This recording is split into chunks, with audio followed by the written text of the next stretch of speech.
Okay. Media మిత్రులందరికీ నమస్కారం. ప్రజలను బాధడంలో, ప్రజల పేరు చెప్పి అప్పులు తేవడంలో అటు టీడీపీ కూటమి, ఇటు వైకాపా పార్టీ దొందే.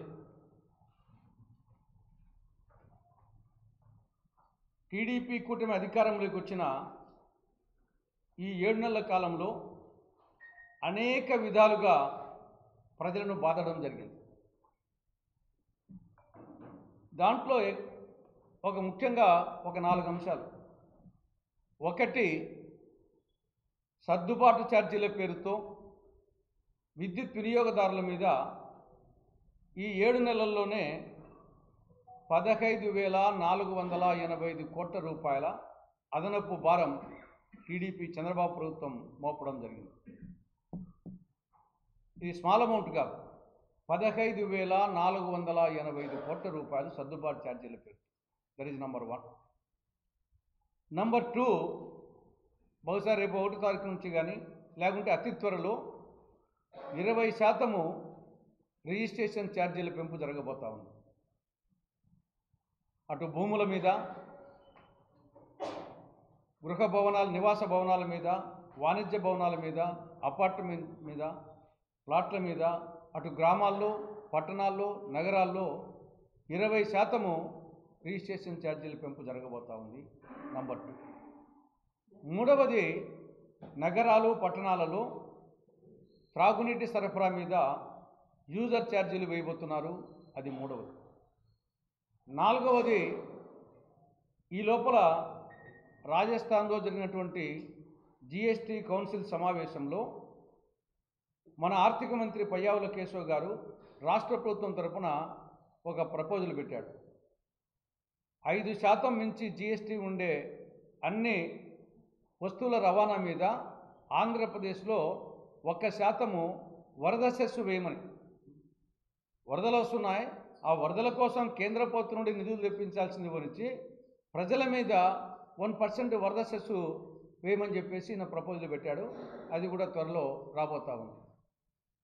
కాబట్టి అటు కరెంటు ఛార్జీలు, ఇటు వరద సెస్సు, ఇటు యూజర్ ఛార్జీలు, ఇటు రిజిస్ట్రేషన్ ఛార్జీల పెంపు, ఈ విధంగా బాధుడే బాధుడు, దంచుడే దంచుడు, పెంచుడే పెంచుడు, బాధుడే బాధుడు, వీర బాధుడు అనే విధంగా చంద్రబాబు ప్రభుత్వం ప్రజల మీద భారం మోపుతా ఉంది.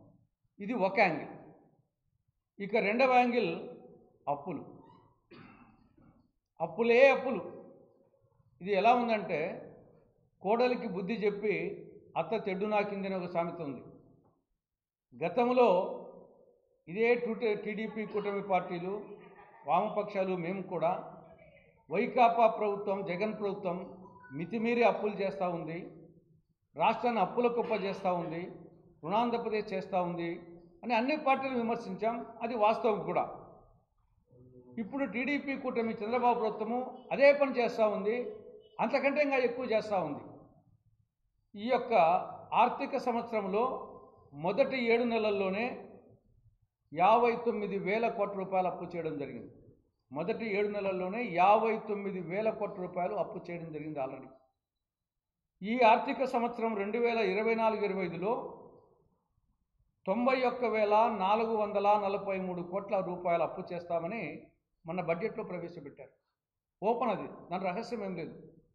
బట్ ఈ ఒక్క ఆర్థిక సంవత్సరంలోనే 91,443 కోట్ల రూపాయలు అప్పు చేస్తుందంట చంద్రబాబు ప్రభుత్వం. గతంలో కాంగ్రెస్, టీడీపీ, వైకాపా అన్నీ మొత్తం కలిపి చేసింది 10 లక్షల కోట్ల రూపాయలు అయితే ఈ ఒక్క సంవత్సరంలోనే 91,443 కోట్ల రూపాయలు అప్పు చేస్తున్నారు. ఇది చాలక మళ్ళా పరోక్ష అప్పులు. రాజధాని అమరావతికి విభజన చట్టంలో సెక్షన్ 94 సబ్ సెక్షన్ 3 ప్రకారంగా రాజధానిలో రాజ్భవన్, సెక్రటేరియట్, అసెంబ్లీ, శాసనమండలి, హైకోర్టు, మిగతా ఇన్ఫ్రాస్ట్రక్చర్ వీటన్నింటికి కేంద్ర ప్రభుత్వము గ్రాంటు రూపంలో నిధులు ఇవ్వాలి. ఇది చట్టం. షల్, మే కూడా కాదు, ఇచ్చి తీరాల.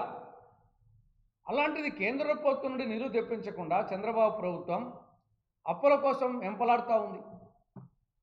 రాజధాని అమరావతిలో నిర్మాణాల కోసం కేంద్ర ప్రభుత్వం నుండి గ్రాంట్ తెప్పించకుండా అప్పుల కోసం పోతా ఉంది.